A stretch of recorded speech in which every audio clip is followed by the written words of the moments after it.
Hey there, crazy people from a bit of BS world. I've got a new piece of equipment here. I'm going to try it out for the first time, and this is a California Air Tools pressure pot to help pour epoxy resin and help it to get into all the nooks and crannies in all of the projects that you're working on. I've never actually used this thing before, so I fully plan on screwing it up multiple times, editing all those things out, and only saving the parts where everything goes perfectly. That way you'll get the impression that it's really easy to do and that I'm perfect at everything that I do and I don't ever screw up and pour things all over the table or the lathe bed or, my shoes or my pants. That's really bad. So let's get started. I got my new pressure pot here. I've got some deep set epoxy here from Total Boat. This stuff, 3-to-1 mixing ratio here. Everything I've done up to this point has been their thinner set material for thinner pours. So we'll do some experimenting with getting the ratio right and hopefully getting the colors right too. Now, as far as the colors go, I am not color blind, I'm color stupid. So I have a hard time picking what colors are going to look good and which aren't. So we'll experiment. I got all these different colors over here.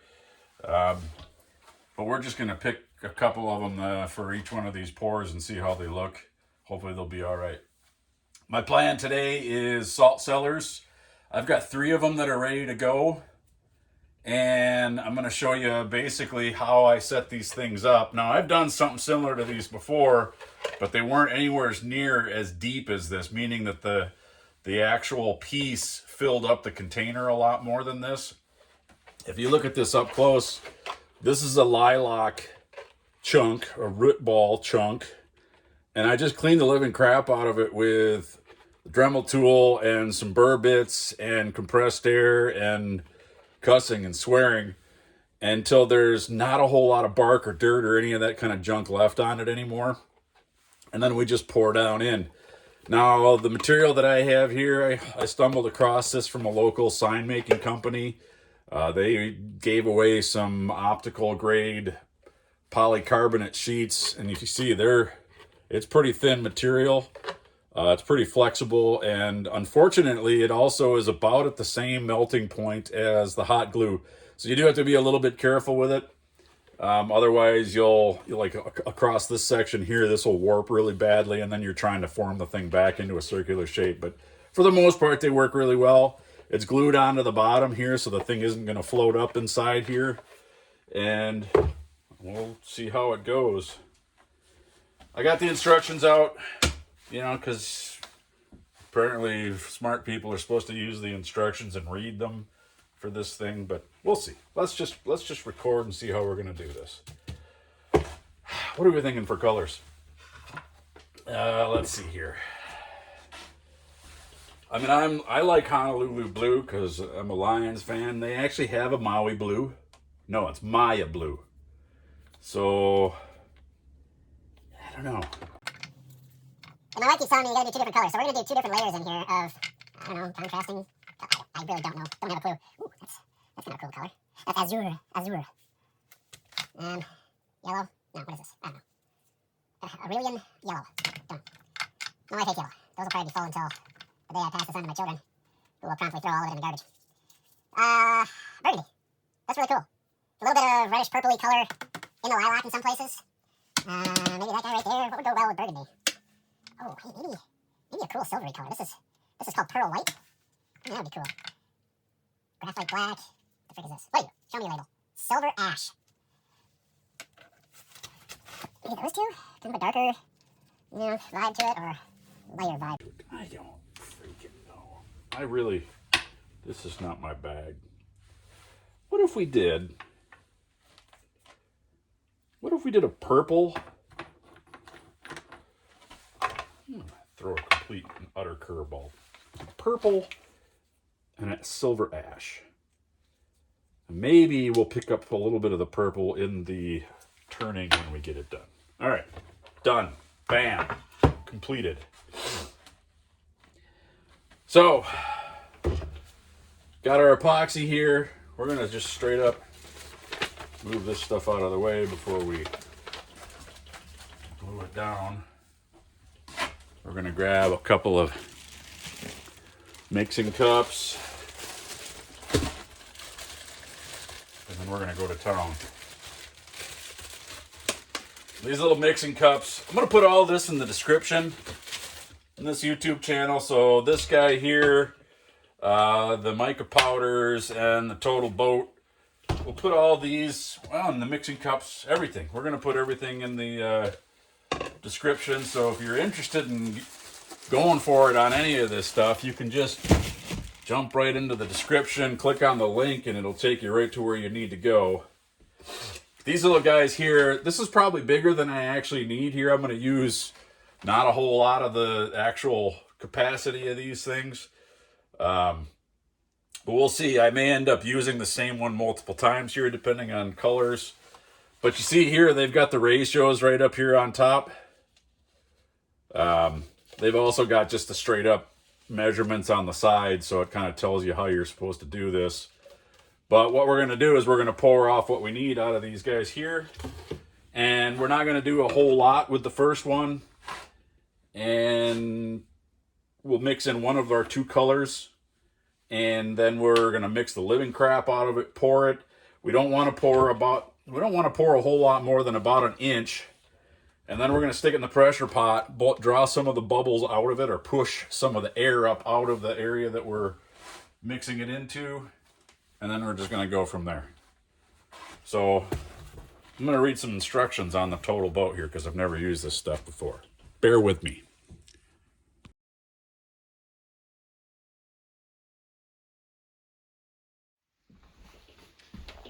Okay, so we're going to do a simple 3-to-1 here to start off with. And what I actually like to do is I like to pour here, mix into another container. Now, what that does eventually is the residuals left over in this container will build up, and unfortunately my blues are starting to build up to the point where I don't have a whole lot of room left in here anymore. So we'll see. We'll see if it overflows. You know, I'll just edit that out, like I said, so you won't be able to see any of that. But that's how we're going to do it. Pour, mix, and then pour into our form here. So let's just get her done. Let's see what happens here. These guys are all going to have a nice little seal here, which if you watch videos, people can just peel these right off. Oh, look at that. It peels right off. There's another little plastic seal underneath that. I'm going to peel that away. And then I'm just going to dispense in the 3-to-1 section. I'm going to go up to the 1 line. Ooh, that is like water. Like I said, I've never worked with this stuff before, so. Is my head in the way yet? I bet it was. So I did manage to spill some. Mainly because it was the consistency of urine. I had no idea what to expect of this stuff. So we're going to grab some paper towels. You notice I put on my cavity inspection gloves, a little nitrile glovage here, just to try to keep some of the yuck off my fingers. In the past, I haven't been careful enough with my hands. I have a tendency to smack them with hammers, and the old phalanges are taking a beating that they really shouldn't, especially if you work with your hands on a regular basis. You should take care of them a little bit better than a fellow like me. yeah, here we go. There.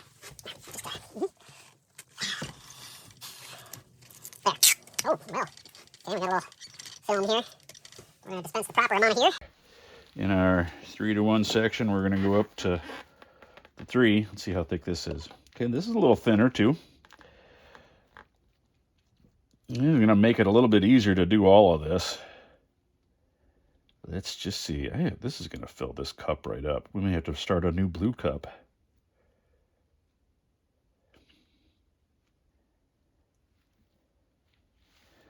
How's that look? Whoa! Okay, sure. All right. Got that. Put the cap back on because clumsy dorks tend to spill. So I'm going to grab another mixing container, a new one. This will be our new blue. family does like itself some Parmesan cheese. Let's just make sure here. We got a little 3 3 1/3. Dang. So we're gonna throw that guy in here. And let's not pretend like I know what I'm doing here, all right, folks? We're just gonna run with it here, and you guys can take some learning from it if you can. Hopefully you can. And you'll see what mistakes I do make, because I won't edit them out. And I'll go to the ratio that you should. From what I understand, the ratio is pretty critical with this. Not for this product specifically, but for a deep set type pour, when you have a 3-to-1 ratio, you don't want to have something other than 3-to-1.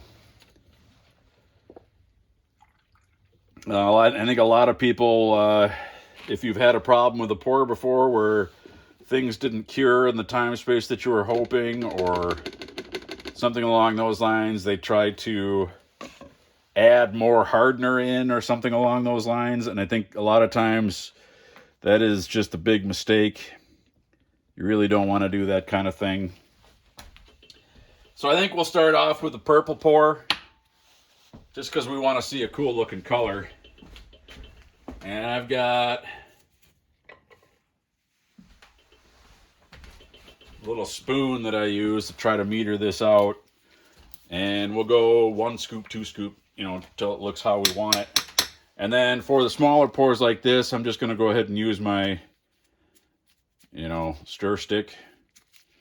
This guy's been around the block a few times. So there we go. As I understand it, you're not supposed to scrape the stuff off the inside of the outside walls here. I don't really know that for sure. It doesn't say specifically in the instructions that you're going to break a kneecap or be struck by lightning if you do. But I'm going to go ahead and get this stirred up here initially.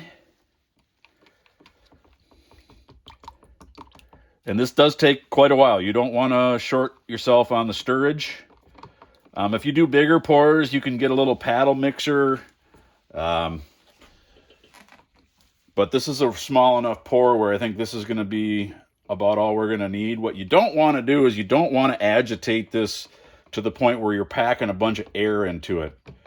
The air, once it cures, it's just going to end up as bubbles in your casting. So you make sure that you get it very, very well mixed, but you do not want to mix it to the point where it's a frothy mess. So mixing.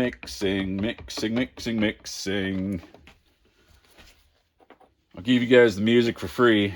Hopefully the YouTube algorithms don't short me for that. So I'm going to throw 1 scoop in, see how she looks. Now what I do is I push that down into it. Otherwise it can blow all over the place. And it isn't very good for you. Right? Anytime you take particles into your lungs, and this is definitely particles, these little mica powders are definitely particles, you run the risk of them settling into your lungs and either giving you some nasty respiratory problems, or they could potentially lead to cancer if you take in enough of it and you get some bad luck and some bad genes. So be careful with this stuff. If you're using a lot of the mica powder and you're kind of flinging it all over the place, or if you're working in your shop, throw a respirator on. I'm just using the 3M respirator, the kind with the replaceable cartridges. Does filter out smells too, so if you had Taco Bell or something like that the night before, you can use it without worries.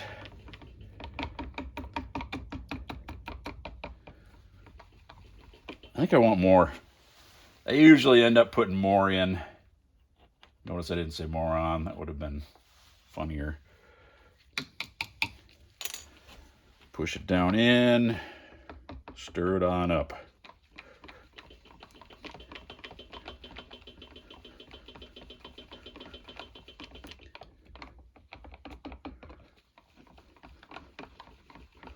It's very thin compared to the tabletop pores.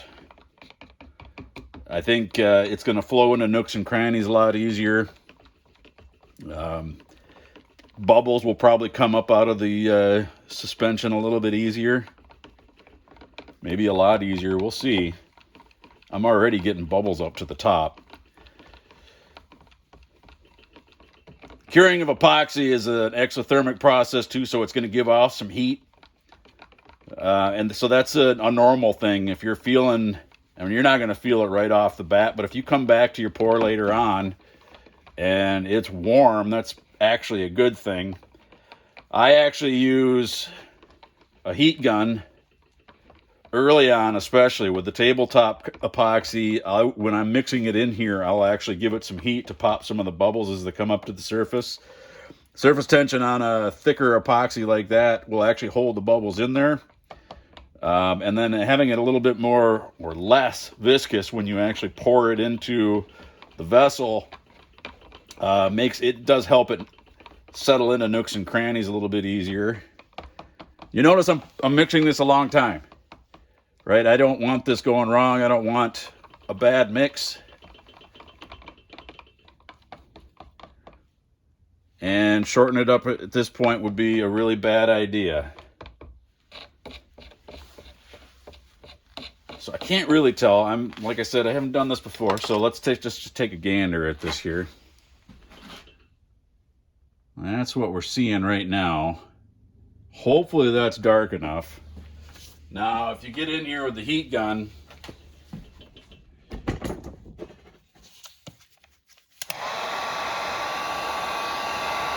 see you can clear off some of the bubbles up on the top of that, but they are going to reform. No matter how careful you are, you're probably going to have some bubbles mixed up in the end result.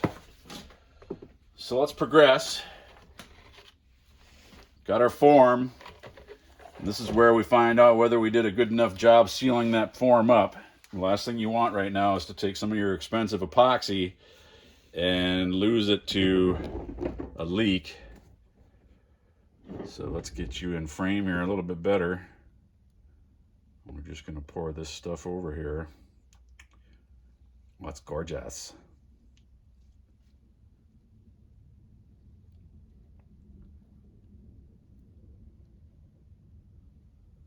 All right, there's pour number one.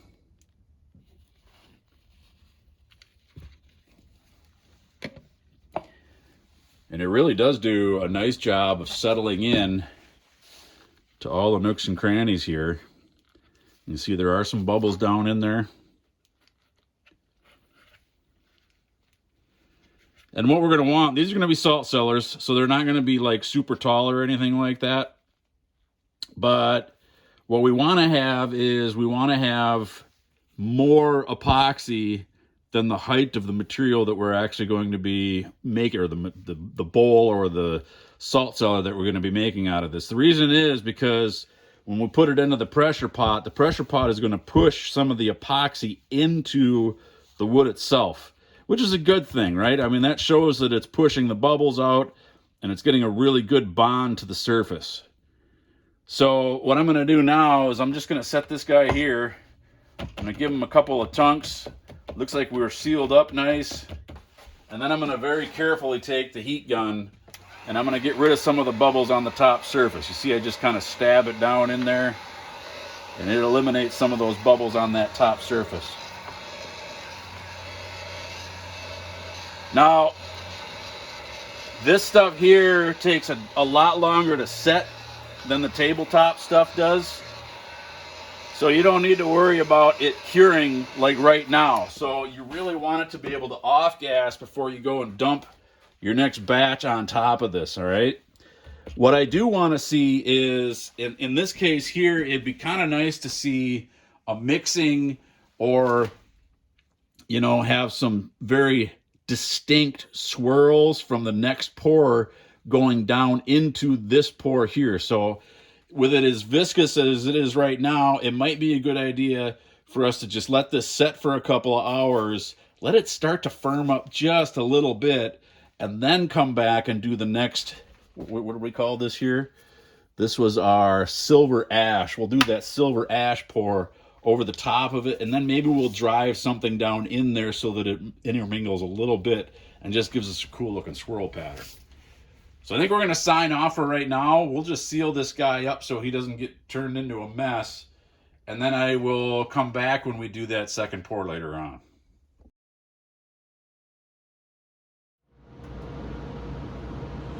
All right, we're back. Let's take a look here. It's definitely thickened up just a little bit. Tilt it around here, you can get some air bubbles to pop out. So it's I think it hasn't found all of the upward facing cavities yet. A couple of bubbles here and there, but looking pretty good. So I think what we're going to do, we're going to put on our examination gloves. We're going to go back in for some more.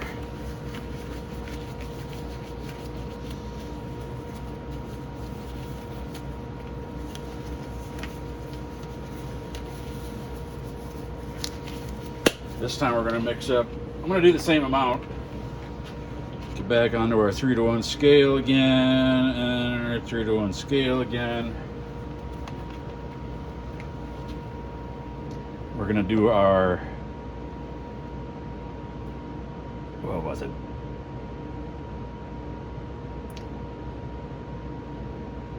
It's an ash color.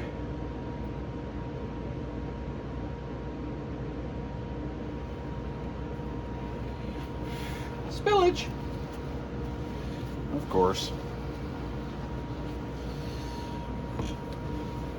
And right back up to our 3. Go to our 3-to-1 and get our 1 here.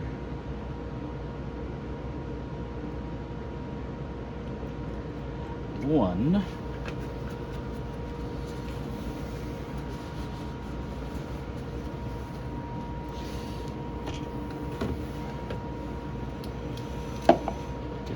Pouring. Blech.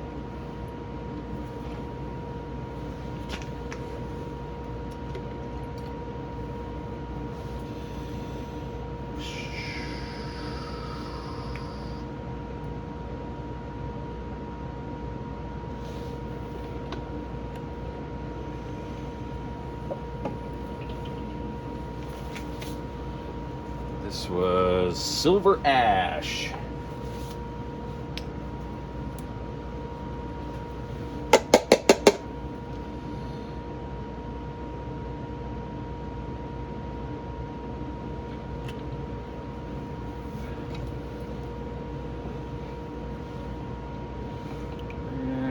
Wash, repeat. Let's see here. Woo! This guy is full. Start with a single scoop. We have no idea if this is a strong mix or not.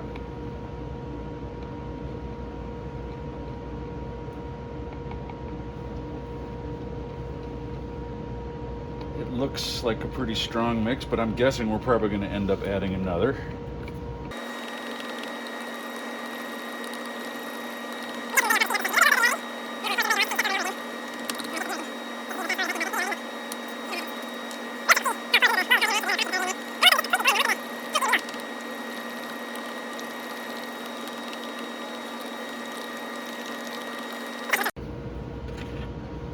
This feller into view.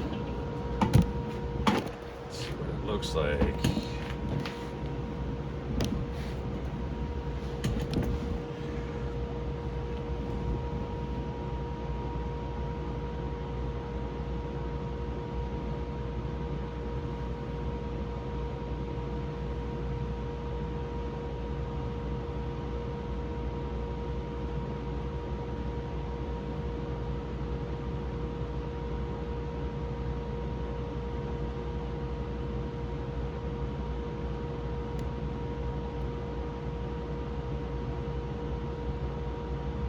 This is just going to be cool.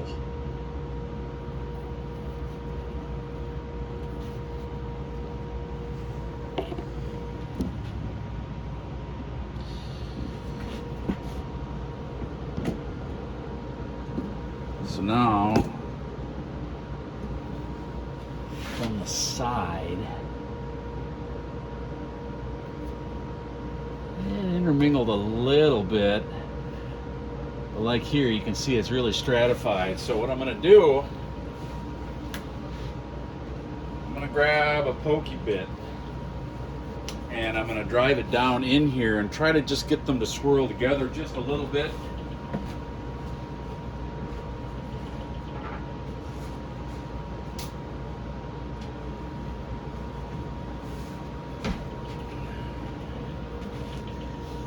Let's just see.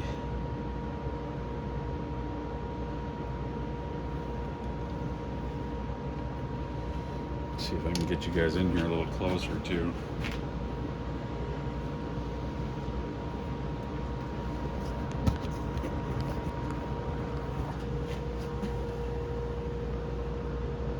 The lighting is going to be really tricky because of the shiny surface on the...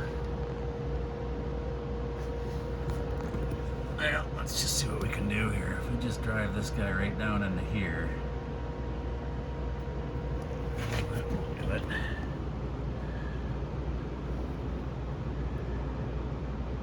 Drag the purple up, push the black down.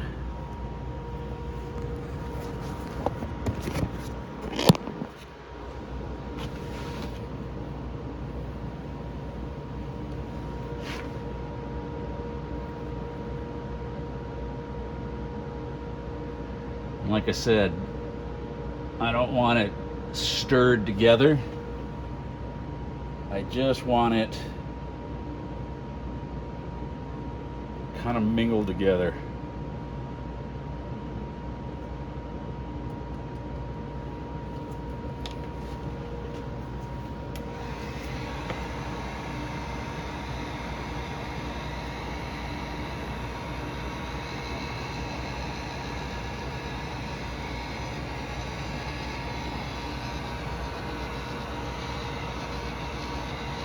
So for me with these fake plastic forms here, I got to be pretty careful about applying too much heat to the top.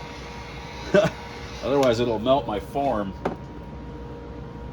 And you can usually see it starts to, you know, like I've done this before, it starts to kind of wrinkle a little bit, and that's kind of where you know you need to stop.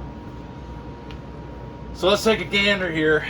I'm going to throw this into the pressure pot when I go in for lunch, and we'll see if we can't push some of the epoxy into the wood. I think I'll put a mark on the side here just for giggles to see how much actually pushes in there when we apply pressure.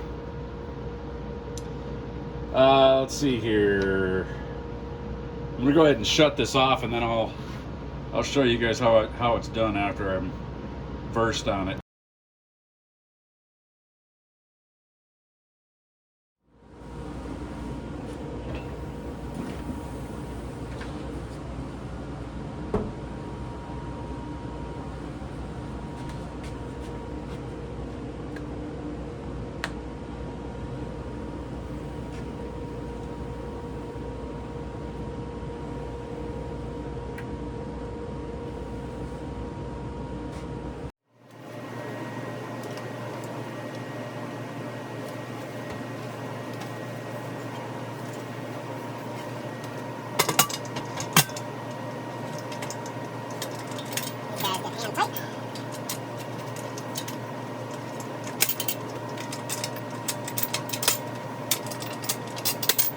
Pretty quality unit. The hardware on this thing by itself is pretty impressive.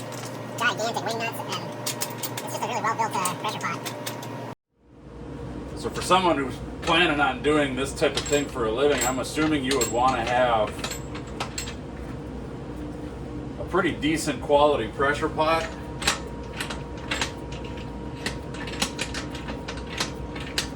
And all of my pours up until this point have been relatively narrow. So this 5-gallon that I bought here looks like it would be way more than adequate for my needs. And I just wanted to make sure that I wasn't going to have problems with it as soon as I started using it. You know, it's not the kind of thing that you have time to fix, tinker with. When you're doing this for a living, you kind of got to get moving.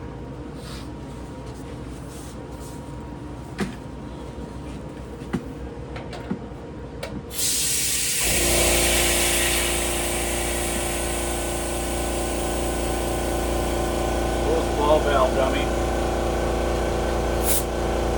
There. So we're going to run her up to 60 psi, which is right up in here.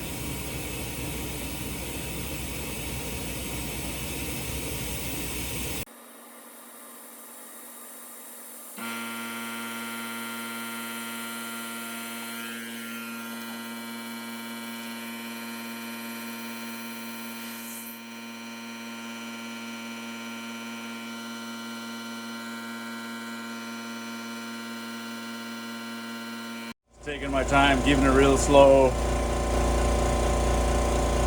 No idea what it's doing on the inside. Hopefully nothing terrible.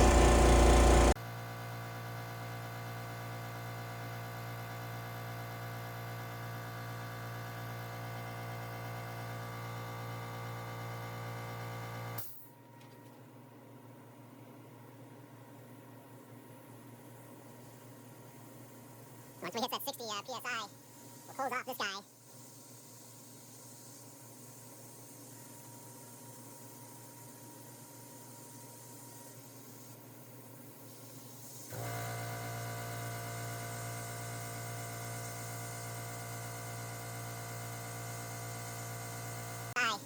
We'll close off this guy.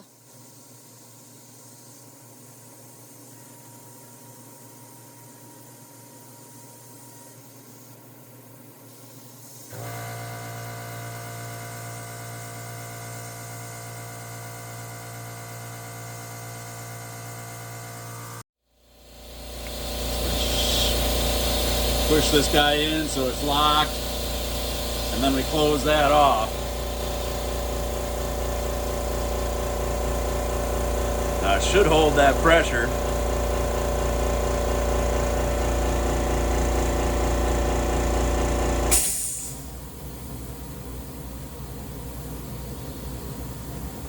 Fell off just a little bit.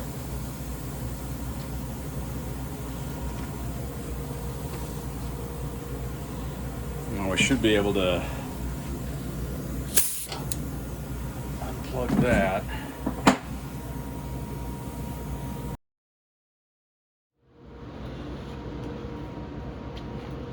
We're back.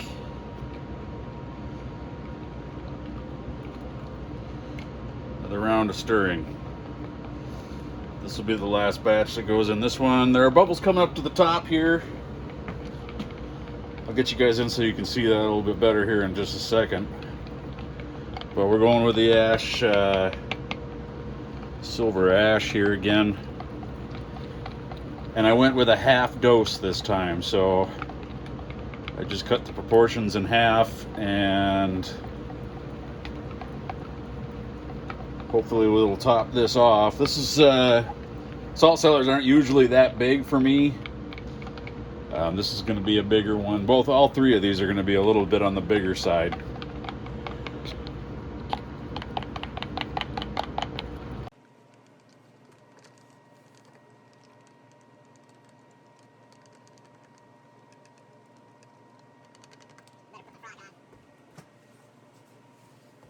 Had some automobile troubles here. My wife picked up what looks like a short roofing nail in the back tire of her car, so I had to swap vehicles with her and bring her car back to the shop here and patch that tire. And then kids and I do some RC car racing, and we just bought ourselves a school bus to use as a rolling pit area. And the turn signals aren't working, and needless to say, none of the stuff on a bus is the same as you would have on a regular vehicle. So, I mean, just the flasher module, all the stuff that you'd normally have on a regular car, just a little bit different on a bus. So I'm trying to figure out what the heck's wrong with that. But the number one priority is to fix up the wife's car, make sure she had the ability to get home. She's not that far away, she can walk, but I'd rather not sleep on the couch. I don't mind sleeping on the couch, but it's the kind of negative attention that this fella doesn't really need, if you know what I'm saying.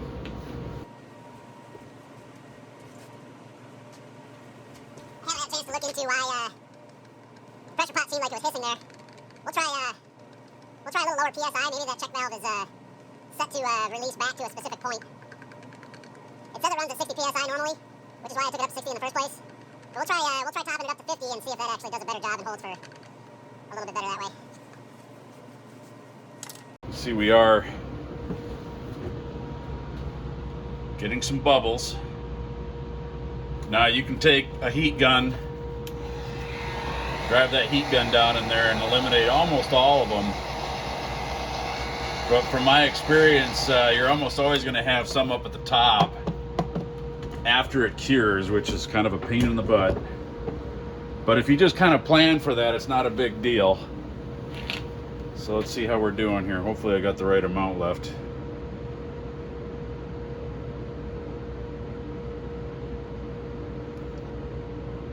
Looks like it should be about perfect.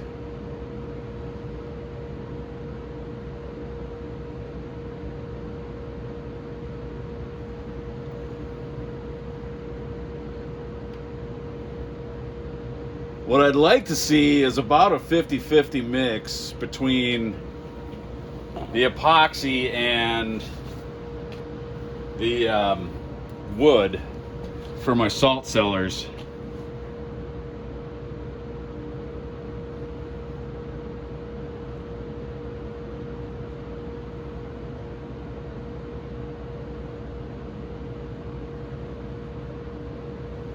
But beggars can't be choosers. The whole process, the lumber that I'm using here, the lilac root ball, is really cool looking.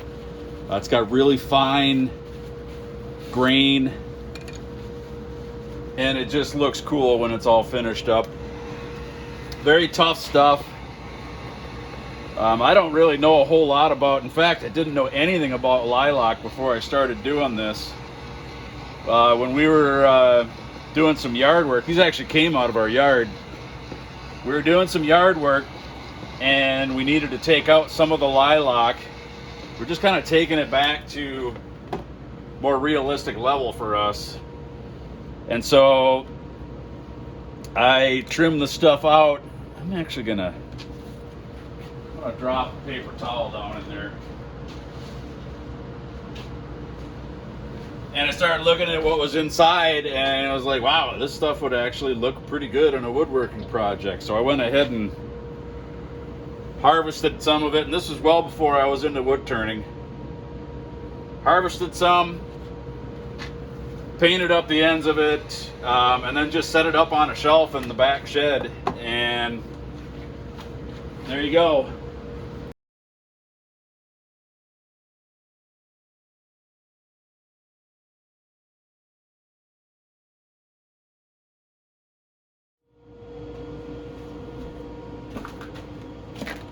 Well, we're back again. Time for the unveil. The pressure held really nice.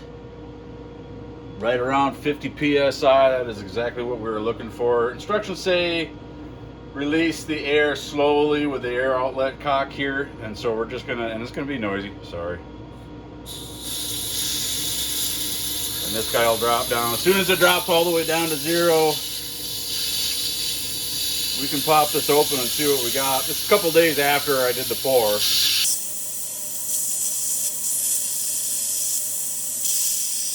So far, really happy with this unit here. Very good quality. Other than a dummy user error, it's been fantastic.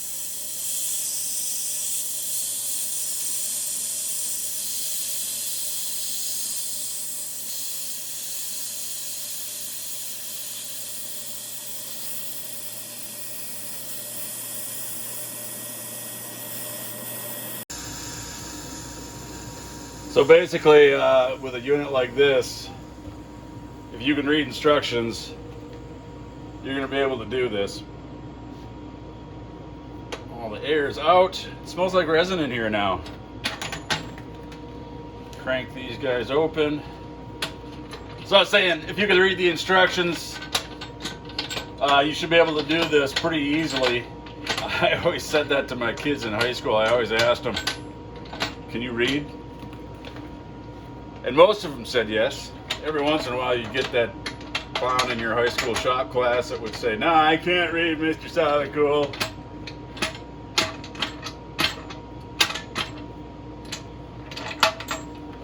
And then you'd give them a box of crayons and have them go sit over in the corner. Edible crayons. Oh, what do we got? What do we got? Well, it's stuck to the bottom a little bit. It's It's okay. It's actually more stuck into the... Oh, look at this. We got some swirlies going on there. Lighting's probably kind of rough to see this, but our gray pourer stayed up on the top. Probably should have pushed that one down a little bit more, but it looks really cool. Up on top you can see it's almost all that that ash that we poured very last. I don't see any bubbles in here at all.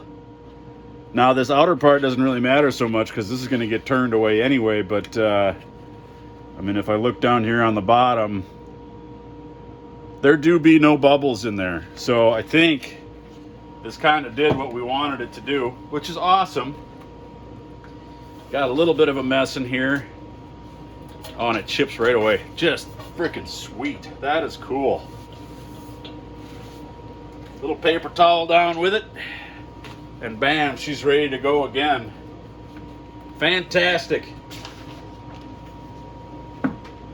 So like I said, if you can read instructions and follow the instructions and you have a halfway decent idea how to mix up your epoxy, it looks like you can eliminate some of your bubbles without too much effort. A little bit of money. They're more expensive than some of the other units out there, but the reviews and a lot of the stuff I saw said you might just as well go ahead and buy the good one right off the bat. A lot less tinkering around. Think about it. I didn't do any tinkering around. All I did was plug the air hose into it. So if you like this, like obviously this is not the be all end all method for pouring epoxy. This is just how I do it. But if you liked how this worked out and you like the content here, give us a like, share the video, maybe subscribe, get some more followers here. That'd be fantastic. This is going to be linked in the description. The epoxy will be linked in the description. Shoot, I'll even link the pouring cups here, just so you guys can go find the stuff that you're looking for. And you guys have a fantastic day. We'll see you later.